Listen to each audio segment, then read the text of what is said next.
Well, welcome back to the Rebel Tech Podcast. My name's Greyson Gee, who, as you might be able to tell, I am not Zach Whiting. I'm here filling in for him today. But as we begin this podcast, obviously our focus is centered around the perils and promise of technology and the ways in which policy ought to shape and drive innovation in the state of Texas. Our topic today is about self-driving vehicles. As you're probably aware, most vehicles that are sold nowadays have some level of autonomy to them. We hear in the news about the future of flying vehicles and robo-taxis and all these sorts of things. But the innovation often is exceeding what policy is able to do.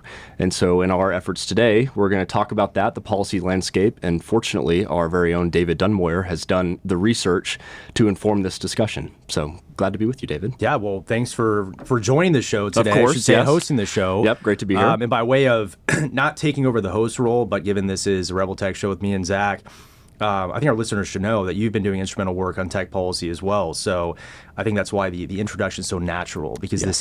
this is your policy area. Yes, this is. It's true. So glad to be on the show. Of course, absolutely. Well, as we consider and think about self-driving vehicles, obviously we're filming this at our headquarters in Austin. Austin has in recent years become the hub of research and development. You've got Waymo and all these other companies. Tesla had recently moved their headquarters here.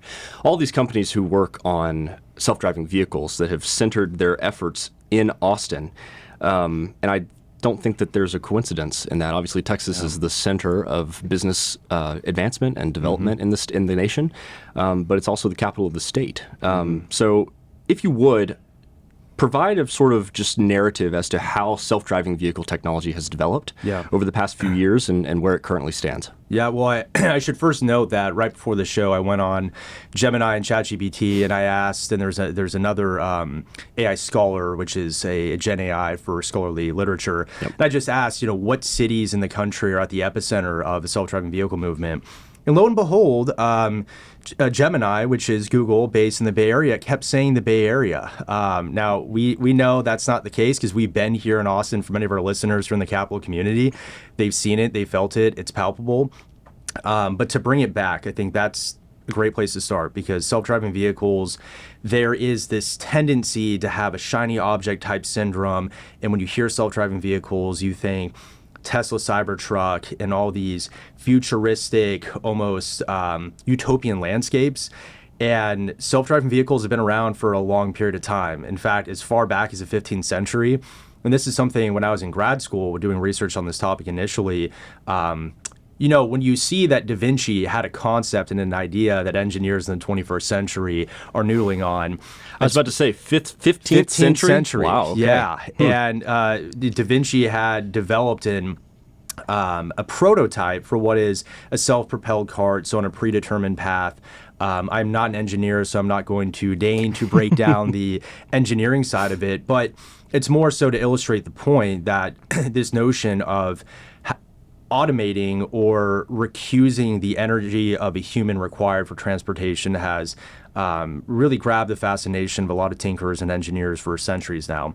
So that project in the 15th century, again, it's not like we had what we're seeing today, right. But I should note that in doing the research, engineers recently tested out his prototype and it worked. So that's pretty amazing. But as time progressed, it really wasn't until the 20th century where you started seeing, again, you had the production assembly line of the Ford automobile, and that really jump-started the Industrial Revolution, the assembly line, and start mechanizing the process of creating new products. And as the decades progressed, closer to the 1940s and 50s, this is when you see some more advanced technology coming out in the automobile sector. And I was listening to a podcast this morning, was talking about Ferrari. Zach and I like to talk about Formula One in this show. And it was the 1960s. It was really the zeitgeist of a lot of the new digital technology in some of the race car scenes. But at that same time, this is where you have the zeitgeist of the space race. And so some of the earlier projects, more modern projects in self-driving vehicles date back to the 1960s. And you had the Academy as a lot of good ideas, I shouldn't say a lot of good ideas, some of the more innovative engineering concepts come out of the Academy. And that in concert with DARPA, which had sponsored a number of initiatives for engineers to create self-driving vehicles, what was really a harebrained concept in the 1950s, early 1960s started to become realer and realer. And nothing was ever produced, of course, on a mass marketed scale up until where we're at the 21st century now. And we're starting to see, as you and I talk about, automation and self-driving vehicles. There's really two different ways of looking at it. One is the nuanced, one is the more provocative. Again, the provocative is back to utopia. Everything is self-driving. There's no steering wheels. There's no accelerators. And we'll get to that. But where we're really at, the nuance, is it's a scale. So autonomous vehicles go from 0 to 5, meaning there's level 0. Under SAE, they have these principles that determine what is automation. What's SAE? SAE, it was an organization that was started by Henry Ford, the Ford Foundation, and it's just a group that has developed a set of standards that determines what level of automation exists in a vehicle. Okay. So level 0 is a Pinto, a 1980 Pinto that has everything is manually driven, it can be stick, can be automatic, but the human is completely in control. Yeah. Levels 1 to 2, you start seeing things like lane assist for shifting if you're starting to veer over the perforated lines. Level 2, there's also braking and accelerating that can be happening with cruise control. And so level 1 and 2 automation, as defined by SAE, which again is the gold standard, is present in pretty much every vehicle that you buy in 2018 onward. Yeah.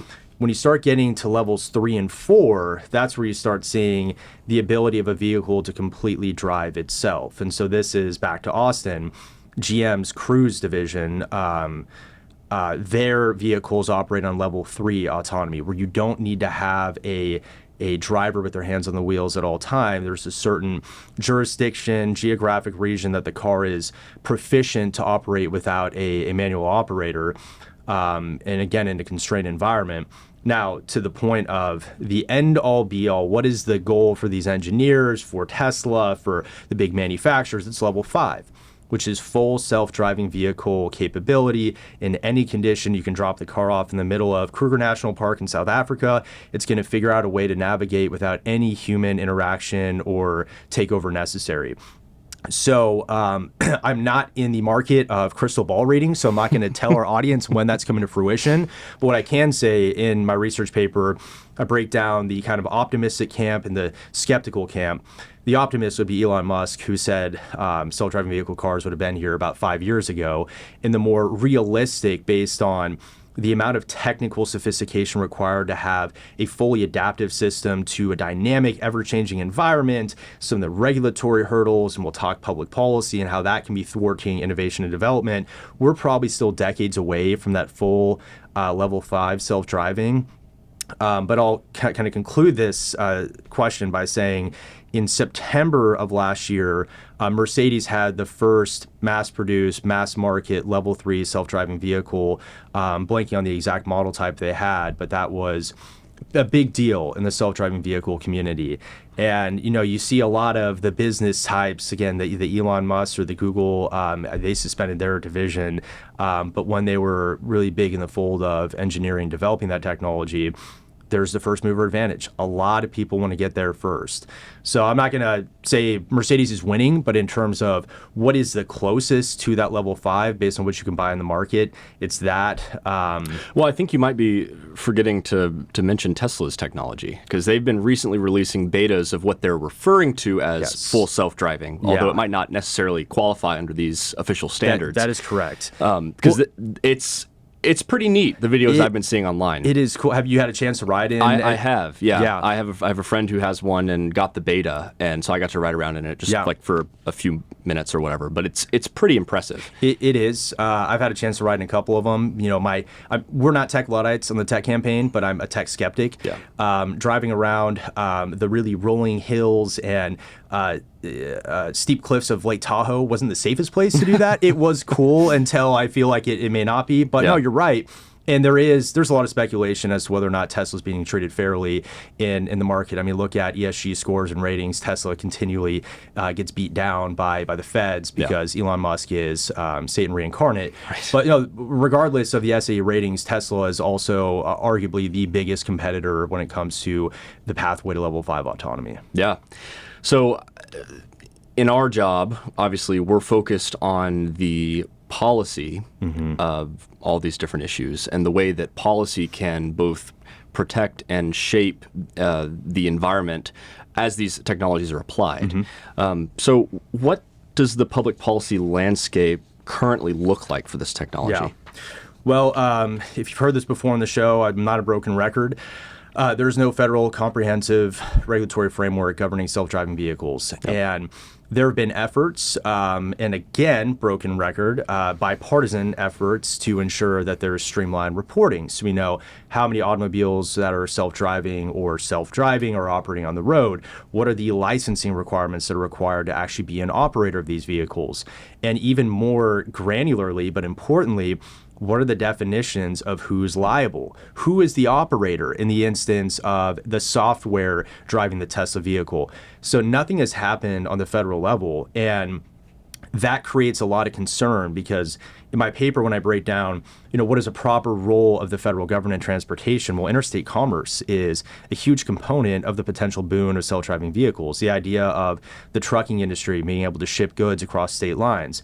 Without that comprehensive federal framework, it makes a lot of those questions nebulous at best and impossible at worst. So without the federal government, there's something like 29 different state laws that are governing self-driving vehicles. And when I say 29, I mean 29 states that each have their own series of laws. And then there's local governments and other jurisdictions that are regulating their own way. And to break down, I'm not going to go through all 29 states, Sure. But it's largely come down to California, Arizona, and Texas. And that's not biased. That's based on what industry says. When they're looking into California, Gemini and ChatGPT, their points of California being at the epicenter. Well, you have a lot of these big tech companies that are investing heavily, and you have a very early adopter class of people in the Bay Area who want to ride these self-driving vehicles. And so you've seen the Bay Area be a big hotspot. You've also seen California is a much more onerous regulatory system that requires pretty intense licensing and some of the testing requirements that go into actually taking a smaller company to operate in the state. That's why you're seeing some of the big tech companies really dominate. Yeah. And so California does not really have a level playing field, and it is not conducive to companies that you see in Texas like Kodiak or Aurora that are in the more trucking sector. They can't operate in the state of California because it's either catered towards these big tech companies or makes it such that it's impossible to have clarity on how you can actually navigate that regulatory environment. So enough dogging on California. Arizona is arguably the most in kind of the permissionless category of we want unfettered development. Permissionless innovation. That's right. Yes, of course. The lingo, the buzzword. Right. Which is, a buzzy way of saying move fast and break things. And in Arizona, it's not to say that the public policy landscape is bad, but since they wanted to attract a lot of these companies, again, I'm thinking GM to come and operate in their state, Uber's another example, they really cut corners on some of the safety requirements. Yeah. And there was a case study from a few years back where a woman was killed on the roadways by somebody who was supposed to be keenly watching the self-driving vehicle that was being tested. And the lady who was responsible for watching over the vehicle wasn't paying attention, and the car crashed into and killed a woman. So there are tensions in maximizing, exactly as you laid it out, the consumer protection side while ensuring that innovation happens. So to Texas, to bring it back to our home state, Senate Bill 2205 from 2017, that was a bill by Senator Hancock. That is the regulatory framework that Texas adopted, and it did a number of important things.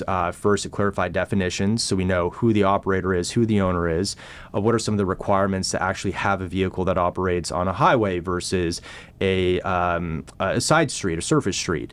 And the most important thing of all, from not just a industry perspective, but in terms of uniformity, Texas is a huge state, 31 million people, is it precluded local governments and instrumentalities of the state agencies and so on from introducing their own regulations. So the state is the lone authority in enforcing that framework for self-driving vehicles.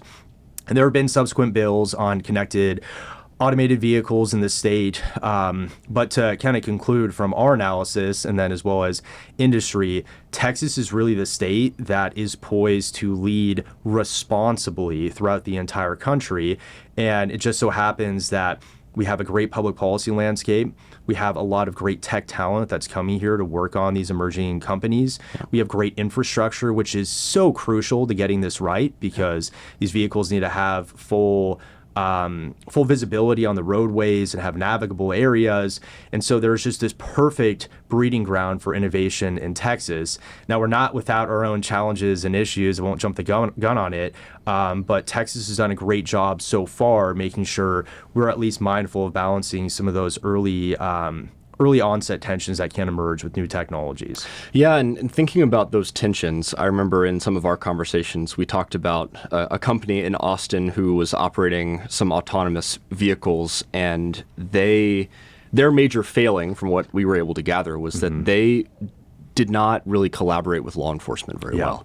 I remember a story very clearly of like these cars who just were going in rows along the streets in Austin, and one of them fouls up, and then the rest of them just get stuck behind it, and then it blocks up traffic, causes just mass confusion and frustration. Typically, they didn't really train them during busy like travel times, but talk to us a little bit about the interaction that these companies will be having with law enforcement, and if there's ways to sort of smooth that over so that the public isn't like frustrated as these cars are being tested on their roads. No, that's you're 100% right. And the extension to that story, and I'm sure for folks who are listening that are in Austin, they know exactly what you're talking about. And there's probably 10 instances of backlogs that have happened because one car gets stuck and there's a line of 12 of them.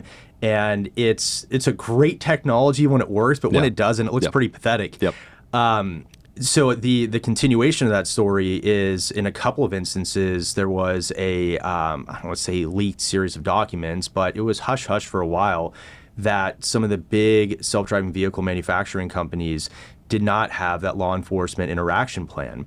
And what would happen is, if it is a fully self-driving vehicle that doesn't have a human present and law enforcement has been dispatched to see to the scene if there's a traffic jam or it's obstructing an emergency roadway, the law enforcement officer walks up to the vehicle, and in some instances, there's a QR code they can scan to get routed to the dispatcher who's managing and operating that technology. In other cases, it's not clear. Do you open the door? Is there a button you press? Is there a voice command button? And so that in and of itself, that's challenging because law enforcement has to be trained on how to interact with technology that may not be consistent. So that's certainly something there should be streamlined reporting on. We as humans, and it feels weird to say that on a tech podcast, I'm not a robot, I promise.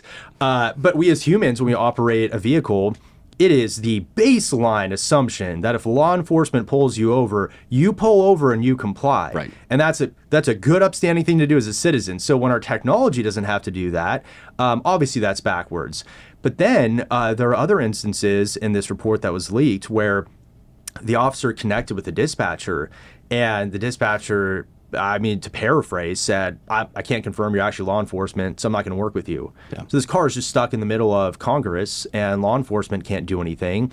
I mean, they can call a tow truck company and try and tow it, but that is not the prudent model of engaging with what should be good collaborative partners with cities, with the state, and so on. So there are ways that we can streamline the law enforcement interaction plans, and I write about that in my research paper. There's also certain things we can encourage and work with. It doesn't have to be public policy, but work with these companies to make sure law enforcement is fully apprised as to the training necessary to interact with these companies. And it really, putting my PR cap on for a second here, you would think that would be a prerequisite for these companies to want to have good relationships with the city, with different officials. So there's certainly a ask for forgiveness and not permission mentality for some of these tech companies. And there's a combination of public policy and I think just community partnership that needs to be improved for this technology to be accepted. Because I will say this in conclusion, there is a huge amount of consumer skepticism. I don't have the polling off the top of my head, but the overwhelming majority of Americans are still concerned with getting in a self-driving vehicle. And part of that is the videos you're seeing on social media, and part of that is this kind of bratty mentality some of the tech companies have. So that's a huge opportunity if we want to encourage the development of this technology, and we'll get into whether or not that's the best, or what is the best way to do that. There's a real issue with public uptake because of these crises. Yeah, and so the objective then of policymakers ought to be to provide that sort of streamlined framework where it's easy for both the innovators who are actually on the ground creating these technologies, then also for the different ways in which their technology interacts with the public. That is, it's a streamlined, easy process that allows for innovation, but also public safety. So these technologies are obviously really exciting because honestly, I would love for my car to drive me into work every day and not have to like suffer through road rage as I tend to do. But these this whole notion of technology as something that's something that's good for humanity. That's the animating principle of our work at the Foundation on Tech Policy. But oftentimes, I feel that the people who are creating these technologies might not always have humanity as their focus. They're more interested in creating the thing rather than thinking about exactly how it would be applied out in the real world. So what are some of the advantages and disadvantages of technologies like these, the self-driving technologies? Well, I'll start advantages, then we can get into some of the drawbacks. You mentioned the first one, time saved in transportation. There's a surreal amount of hours the average American spends in their car as the cost of living in urban cities continues to go up. We're moving further and further out into the suburbs and increasing our transportation time to get into work, to go to the store, wherever it might be. And so the time-saving component is huge from a trade-off perspective. There's also the economic gains of how much more proficient, productive, efficient, et cetera, can we be if we have that additional time to, whether it's check emails or just reading a book. There's a whole holistic series of benefits that comes from that convenience. Then one of the more kind of fringe concepts is on public planning. We allocate in Texas cities an incredible sum of real estate to parking facilities. And our cars spend the vast majority of its time parked. And if you have a system where self-driving vehicles are actually more of a service where they're dropping you off at the office and you don't need to have direct proximity to a parking lot because it's taking you directly in front of your building, maybe we have parking structures outside of Austin proper, and you can restructure and reimagine how we use public land downtown for housing or whatever it might be. So there's a public planning component, then there's congestion. And this is where the data gets really interesting here because whether, again, Elon Musk, who is a huge advocate and champion for self-driving vehicles, talks about the human error component of transportation. 94% of auto fatalities are attributed directly to human error. As humans spending a lot of time doing a routine, mundane task, our brains go on autopilot, we make mistakes. And that's a very compelling argument for transportation advocates who ultimately in cities like Austin, San Antonio, and Houston that are pushing for a Vision Zero where we have zero traffic deaths. And self-driving vehicles, arguably, the safety component is the strongest argument. Other benefits include enhanced mobility. So for the elderly that may not have the means, they have impaired eyesight that can now get in their vehicle to take them to a CVS to get their medication or visit their grandkids, whatever it might be. We're now opening up a whole new cohort of people who previously couldn't transport without the, quite frankly, inconvenience of waiting at a bus stop or whatever it might be. So that's kind of the gamut of the advantages. Now to get into drawbacks, I can kind of go point counterpoint. For every advantage, there's drawbacks to them too. Matthew Crawford, and I'm sure we'll talk about him, would say that, well, yes, there is an annoyance at times with driving, and it seemed like it'd be more convenient just to get in your car and have it drive you. There is something innately American and ruggedly Texan too about getting your F-150, getting your car and just driving. And Pope Francis has even talked about how the proper stewardship to driving on a roadway is one of the greatest ways of extolling the common good, because it's this hyper-dynamic environment where we're interacting with one another implicitly or explicitly, and that's a little more philosophical and almost spiritual. Sure. But there is something advantageous about, or fulfilling, I should say, about getting your vehicle and driving. And then with disadvantages, I mean, I'm not going to bury the lead anymore. One of the biggest disadvantages, you laid this out, who are the companies that are pushing a lot of these technologies? Let's put Elon Musk aside for a second and assume that he is a good actor. And I'd like to think for the most part, he is in this space. Yeah. For companies like Google, and we've talked about this in the podcast, who their executives don't mince words and say humanity is a threat to innovation. If they're the ones developing the software for these self-driving vehicles, if they're the ones who are working in concert with the federal government on transportation safety standards, and our cars eventually and inevitably have no steering wheels, no accelerators, and no brakes, who's to say that these companies wouldn't dictate our lives, where we can go, when we can go, and how we can get there? And you really don't have to extrapolate. This is not theoretical. Look at China, and not even a social credit rating system, but just an overall environmental credit rating system. If you have driven your car 150 miles this week in Greyson Gee, you're not an upstanding American because you voted this specific way, so you actually only get 100 miles. Right. You're now stuck in your garage and can't go into work, can't go to the store. Or, again, the companies, the big search engine companies like Google that have massive troves of personal information on you. If you wanted to go to the gun range and they knew you had been looking up YouTube videos of John Wick 2, well, he has a proclivity to be violent because he's seen this content, you can't go to the shooting range. So one of the biggest, if we don't get this right, and there is a public policy solution for it, if tech companies are in the driver's seat and determine if we can go where we want to go, one of the most fundamental freedoms that we have as Texans and Americans is completely gone. And Matthew Crawford wrote a book, Why We Drive: A Philosophy on the Open Road, and he would say, we don't realize how fast these digital facets are colonizing our life. And for every routine, rote task that we give up to the tech overlords in the name of convenience, in the name of efficiency, we are losing our own agency in that process. And the horse is out of the barn on kid safety, on data privacy, where we waited too long and we saw what happened. We're seeing the suicidality. We're seeing the anxiety and depression of kids being exposed to social media at a young age. We're seeing these stalkers and geopolitical threat actors that are using personal information to attack and target Americans. This is an opportunity for lawmakers and for Texas in particular to step up and say, we already know the writing is on the wall. The technology may not be here this very second, but let's get ahead of it. Maybe 10 years down the road, 15, 25 years. But this is something that demands at least contemplative thought as we engage in the Senate. Lieutenant Governor actually elevated this as a key charge in the interim, is to look at autonomous vehicles. And I think this should be a big part of the discussion. Yeah.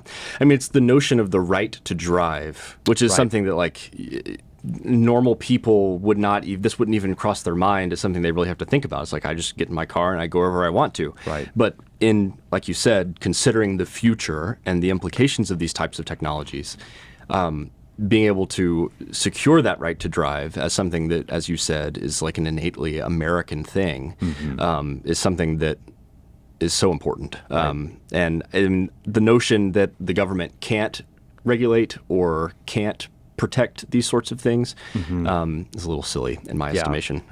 It is. And, take Pete Buttigieg, current transportation czar. Doesn't have to be Pete. It can be anybody else.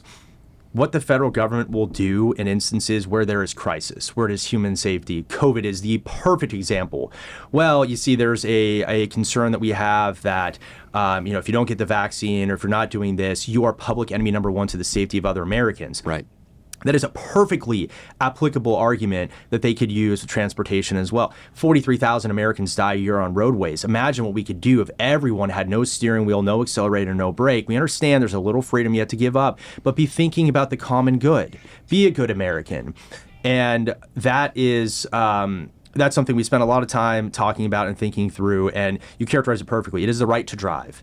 And Representative Schaefer, when he was in the House, he had bills on this, and Senator Middleton has worked on similar issues. Lawmakers have already identified this as a key threat. So heading into next session, it's certainly something we're going to be advocating for, and we look forward to working with anyone who understands this, because I think once you start laying out the issue, a lot of heads nod, and even though the first 15 seconds you might think, okay, this is a bit conspiratorial, you start thinking through the logic of, if you were that business, if you had the ability to assume all that control as the federal government, that's a real concern that we should get in front of. Yeah.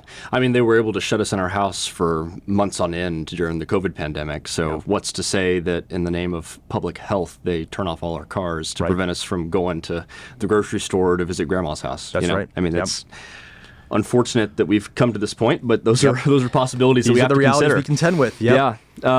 So in your paper, you've written a lot about the ethical and philosophical implications and tensions with self-driving vehicles. I was thinking a little bit about this. Yeah. How would the trolley car dilemma apply to self-driving vehicles? Yeah. So there's a couple ways you could tease this out. I think the more reflexive one for me. So we didn't really get a chance to talk too much about the difference in liability, the insurance, and all that. Sure. So let's put that aside for a second. Let's just talk from like a consumer to business side. So if I buy a self-driving vehicle and there's a software installed, let's assume it's full level 5 self-driving, there's no steering wheel whatsoever, and there is an ethical situation that arises. I'm at the cliffs of Dover, and there's a bend, and as I'm traversing this bend, there are two people crossing the roadway. And the self-driving vehicle instantaneously does the math and determines that I can either choose to kill the two people crossing the road or sacrifice the driver and the vehicle in the name of utilitarianism. And this is a real concern with tech overlords, technocrats, whatever you want to call them, the instinct and impulse toward utilitarianism, which is, it's not the common good. There's a conflation here because it de-individualizes the entire process of what it means to have human agency. And the further extension of this thought experiment is, okay, who should be responsible for setting that programming option? Do I, as the driver or the rider, passenger, do I have to press a button that says, in the event of a trolley car dilemma, save me? I don't think that's a responsibility that a passenger wants to make, but as a consequence, is it up to the tech companies to determine that? Now, you could probably tease this out thousands of different ways, but it brings down the kind of existential nature of what we're getting into when it's one thing when it's burger flippers at a Costco that we're automating away. It's another when there are now negative externalities that can ensue. This is a technology that automobiles are a wonderful, phenomenal innovation that have added so much value and efficiency to our way of life. There's also been a lot of death. It's at 43,000, give or take, every year on roadways. And the externalities that are created introduces a whole new fold and facet to public policy. Because a decision that I make, if it invariably puts others in harm's way, then that changes the whole calculus and how we have to engage those specific legislative issues. Yeah.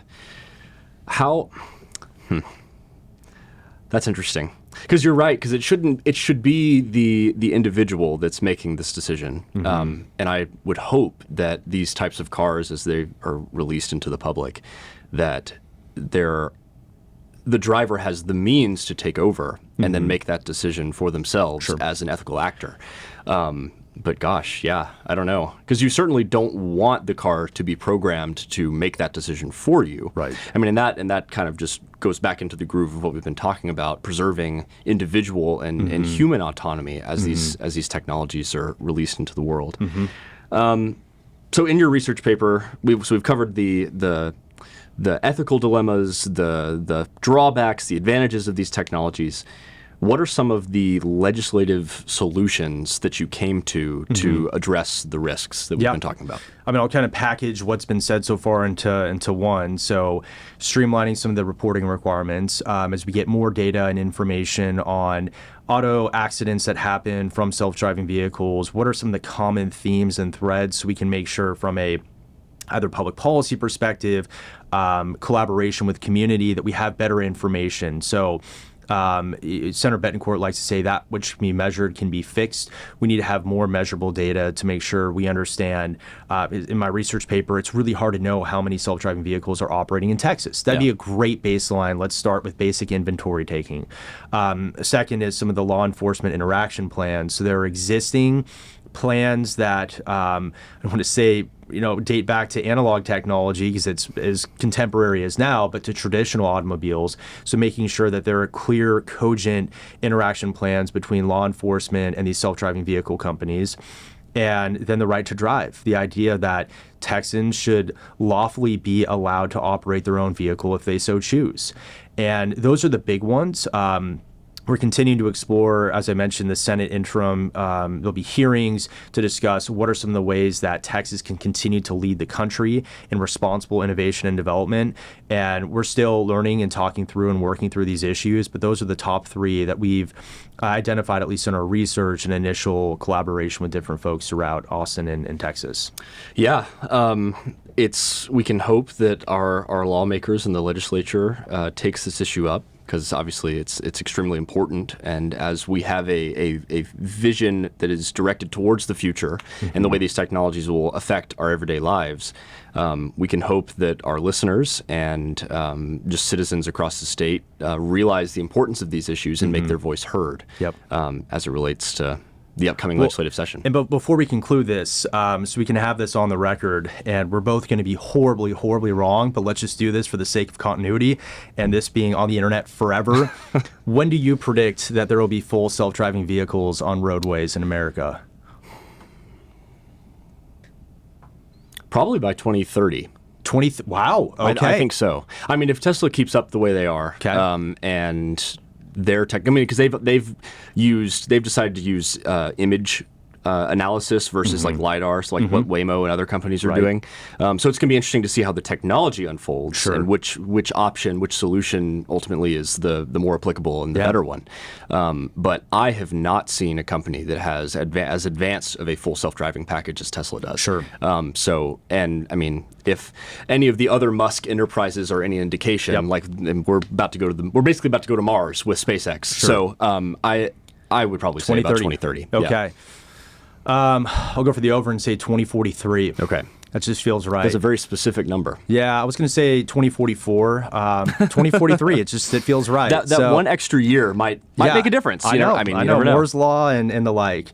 Well, okay, we're on the record now. Yeah, here we go. Well, and our viewers can hold us accountable to that. Yes. This has been great, David. Thank you for taking the time. And I know that this is an important subject, and our listeners will enjoy hearing about it. Yeah, thank you, Greyson. Of course, absolutely. And that's it for today. Thank you all for tuning in, and we'll catch you next time.